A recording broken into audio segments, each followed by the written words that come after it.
ধরো একটা কোম্পানি, বাইরে থেকে দেখে মনে হচ্ছে কোম্পানিটা দারুণ চলছে।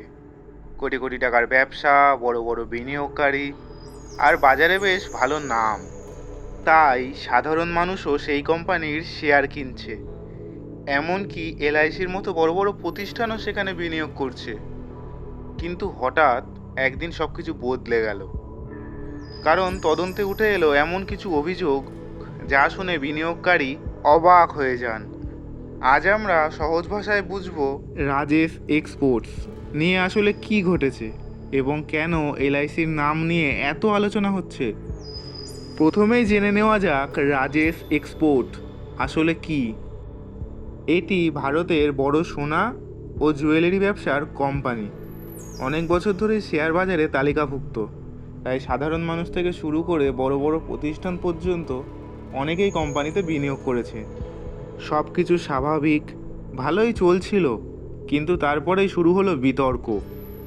তদন্তে অভিযোগ ওঠে কোম্পানির দেখানো কিছু আর্থিক তথ্য এবং ব্যবসার পরিসংখ্যান নিয়ে বড় প্রশ্ন রয়েছে। এখন ব্যাপারটা সহজ করে বোঝায়। ধরো তোমার একটা দোকান আছে, বাস্তবে তোমার বিক্রি হলো 100 টাকা, কিন্তু কাগজে দেখালে 500 টাকা। তাহলে বাইরের থেকে সবাই ভাববে তোমার ব্যবসা আসলে যতটা বড় নয়, তার থেকেও অনেক বড়। আর যদি কেউ সেই হিসাব দেখে তোমার ব্যবসায় টাকা লাগায়, তাহলে সে ভুল তথ্যের ভিত্তিতে সিদ্ধান্ত নিতে পারে। রাজেশ এক্সপোর্টের বিরুদ্ধে ওঠা অভিযোগ নিয়েও মোটামুটি এই ধরনের প্রশ্ন উঠেছে। কিন্তু আসল চমকটা অন্য জায়গায়। কারণ এই কোম্পানিতে এলআইসিও বিনিয়োগ করেছে। এখন অনেকের মনে প্রশ্ন, তাহলে কি আমার আপনার মতো সাধারণ মানুষের টাকা বিপদে? আসলে বিষয়টা এত সহজ নয়। এলআইসি কোনো একটি কোম্পানিতে তার সব টাকা বিনিয়োগ করে না। তারা বিভিন্ন কোম্পানিতে টাকা ছড়িয়ে রাখে। তাই কোনো একটি কোম্পানিতে সমস্যা মানেই সব টাকা যে শেষ হয়ে যাওয়া এমনটা নয়। কিন্তু তবুও প্রশ্নটা গুরুত্বপূর্ণ, কারণ এলআইসির টাকা মানে কোটি কোটি ভারতীয় টাকার সঙ্গে সম্পর্কিত বিষয়। আর এখানেই ইতিহাসের কথা মনে পড়ে।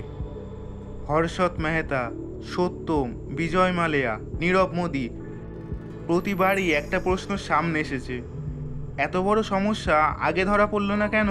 আর সাধারণ বিনিয়োগকারীরাই বারবার ক্ষতির মুখে পড়বে কেন? রাজেশ এক্সপোর্টের ক্ষেত্রেও সেই প্রশ্নটাই বারবার উঠে এসেছে।